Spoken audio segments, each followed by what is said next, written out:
Hello po, isang magandang umaga muli. Ito si Pastor Al at I remind yung mga magsisimba, no?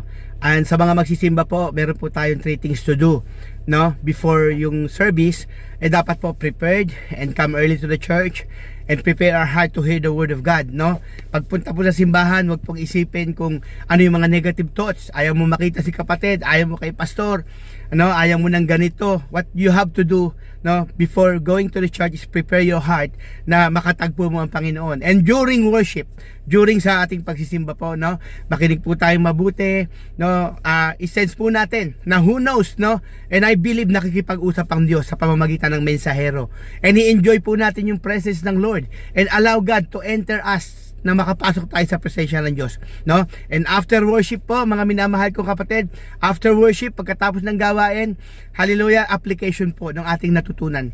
And of course, i-enjoy po natin yung promises ng Lord na narinig natin that day. I-enjoy po natin, turuan natin sarili natin how to do the application on our life sa mga teaching, no? And to the fullest, I do believe sa pamamagitan po nito, may strengthen yung ating faith, no? Yung buong isang linggo natin gagabayan ng Panginoon because nung tayo ay nagpupuri, no, yung ating lakas na nawala, ibabalik ng Diyos sa atin. Muli po, ito si Pastor Al ng Shepherd Staff.